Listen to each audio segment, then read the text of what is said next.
Salam la famille, quand on vous dit que Dieu est grand, il faut croire. C'est lui l'omniscient, l'omnipotent et l'omniprésent. Aujourd'hui, 13 octobre 2023, c'est avec un cœur rempli de joie que je m'adresse au peuple du Niger. Cher peuple nigérien, Bajoum a tranché. Hier, 12 octobre, M. Bajoum a reçu une délégation.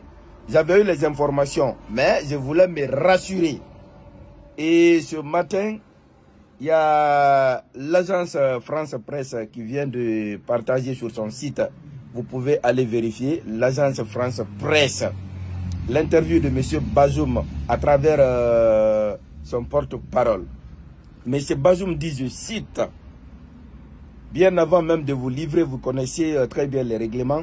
Mettez toujours les cœurs, mettez les pouces, comme ça, likez. Et puis partagez dans tous les groupes, c'est très important. Ça va dans l'intérêt supérieur de nos différentes pages. Revenons à nos mots jetons. Chers peuple du Niger, vous êtes bénis. Vous voyez, Dieu est avec vous. Donc hier, je vous fais le compte rendu de ce qui s'est réellement passé. Quand la délégation a rencontré M. Bajoum, ils l'ont demandé qu'est-ce que lui-même il veut. La réponse est pathétique. Franchement, la réponse qu'il a donnée, ça a tiqué mon fibre patriotique. J'ai compris enfin. Même si M. Bajoum collabore ou collabore avec le colon, mais force est de reconnaître qu'il n'est pas prêt lui-même à se sacrifier à cause de qui que ce soit. Vous voyez. M. Bajoum sait les risques qu'il est en train de courir. Il dit, je cite, ah, Dieu est grand. Dieu, vous êtes fort. Et vous êtes en train de faire le combat de la CEDEAO, comment dirais-je, de Niger. M. Bajoum dit, je suis d'accord pour un retour à l'ordre constitutionnel, mais avec moi ou sans moi. En tout cas, je ne suis pas pour une intervention militaire, car ma vie en dépend. Voilà ce qu'on ne vous dit pas. Je me reprends. C'est M. Bajoum qui l'a dit hier à la délégation de la CEDEAO. Vous voyez, ils ont envoyé une délégation composée de religieux et ils sont venus pour vraiment s'acquérir de la réalité, voir l'état de santé de M. Bajoum. Mais, mon frère, ce qui a été dit vraiment important. M. Bajoum dit encore, je me reprends. Il est d'accord pour un retour à l'ordre constitutionnel. Il dit sans lui ou avec lui, en tout cas, c'est-à-dire même s'il n'est plus président, qu'ils acceptent que, comme on appelle, ceux qui sont au pouvoir organisent une transition paisible pour organiser les élections. C'est ce qu'il voulait dire sans lui, quoi. Vous voyez? Parce que lui-même, il a vu les menaces qui sommeillent. Et moi, je vous ai dit ça la dernière fois. Vous voulez partir libérer un président pour le restituer dans ses droits.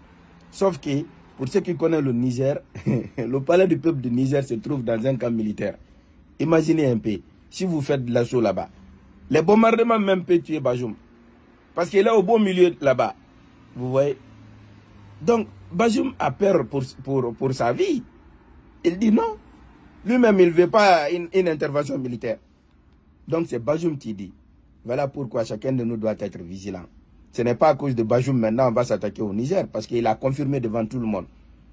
Maintenant, ce que les médias cachent, ils ne veulent pas vous dire, nous allons vous décortiquer. Nous allons vous expliquer ça. Vous savez, quand on vous dit Dieu est grand, acceptez, le peuple nigérien est guidé par Dieu. C'est lui seul l'omniscient, l'omnipotent, l'omniprésent. Cette délégation était composé de plusieurs religieux. 80% d'ailleurs musulmans. Vous voyez? Ils ont fait une assise. Mais franchement, vous n'allez pas croire. Vous n'allez pas croire. C'est-à-dire, le problème de Niger, si ça tient au président Bajoum et aux différents militaires qui ont fait le putsch, la solution est déjà trouvée. La solution est déjà trouvée. Si c'est eux deux là, la solution est trouvée. Le président dessus veut qu'on donne la chance à ces militaires-là d'envoyer une transition. C'est extraordinaire. C'est extraordinaire. C'est extraordinaire. Et vu vraiment que cette rencontre a porté fruit, ils ont passé par ce qu'on appelle les fake news. Pour dire que depuis il y a eu coup d'État, M. Bazoum n'a pas mangé, il a faim, il a comme ça. Et puis c'est sa propre fille qui se permet de sortir sur les médias pour dire qu'il s'est entretenu avec son papa, il a perdu 5 kilos. Il faut demander à sa fille si là-bas même il y a l'instrument qui sert à mesurer le poids de quelqu'un. Son papa n'a même pas ça là-bas. Ça c'est un.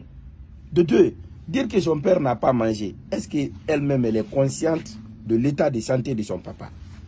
Il ne peut même pas faire 24 heures sans manger, sinon elle va mourir. Elle connaît la maladie de son père. Mais donc, voir que c'est elle-même qui sort sur les réseaux sociaux pour dire que son père n'a pas mangé, son père est ça. Ma sœur, évite ça. On n'est pas contre votre papa, on n'est pas contre vous, on n'est pas contre votre famille. Ça n'a absolument rien à voir. Votre papa représente un système. C'est ce système dont l'Afrique est en train de combattre. Donc sur ce, la chose la plus importante, c'est vous qui devrez parler haut et fort pour dire qu'en cas d'intervention militaire, votre famille sera exécutée par ces militaires. Il faut le reconnaître. C'est ce qu'ils ont mis sur la table. Et c'est ce qu'ils ont dit aussi à la commission qui est partie là-bas. Ils ont dit, quand on nous attaque seulement, on va finir avec la famille de Bazoum et M. Bazoum en question. Les militaires ont été très clairs. Très, très clairs. Donc, il faut toujours parler, dire la vérité pour apaiser les choses et pour que votre papa soit libéré. Il n'est pas le seul président à qui on a fait coup d'État. On a vu le président du Mali, Ibeka. Ibeka, ils ont fait la négociation, on a libéré Ibeka avec toute sa famille. On a vu le cas d'Alpha Condé. On a fait la même chose, on a libéré Alpha Condé. On a vu le cas de Burkina Faso. On a fait la même chose pour libérer Kabouré. Mais pourquoi, pour votre papa, ils veulent faire une intervention militaire? C'est la question que vous devrez vous poser. Tout qu'on ait fait, si moi j'étais à votre place aujourd'hui, je ne sortirais pas pour dire que mon papa, depuis il y a eu coup de tel, n'a pas mangé. Parce que ça, c'est archi faux. Hier, votre papa parlait. Il a même réussi la visite de son médecin. Donc, il ne faut pas essayer de suivre les gens qui veulent que votre famille périsse dans ça. Parce qu'en cas d'attaque, ma sœur, vous n'avez aucune chance, je dis et je redis, de revoir votre famille. C'est impossible. La guerre se nourrit du sang. Vous voyez, ceux qui veulent attaquer là, quand on les attaque, et aussi à leur tour, ils vont s'attaquer à votre famille, c'est simple. Donc, il faudrait que vous essayiez dès maintenant de dire à l'opinion nationale et internationale de surseoir à une intervention militaire. Ça y va dans l'intérêt supérieur de votre famille, à l'intérêt supérieur aussi de tout le peuple du Niger. Parce que l'argument qui est placé, ils veulent vraiment restituer M. Bazoum dans son droit parce que le peuple a demandé. Le peuple n'a pas demandé. Non, non, non. Le peuple est avec ceux qui ont fait le putsch. C'est ça la vérité. Et c'est ce que vous devrez dire sur le plan national et international. Frères et sœurs, encore une fois, vive le Niger, vive la fraternité. Et je dis, et seul Dieu est grand. Allons-y seulement, je vous remercie.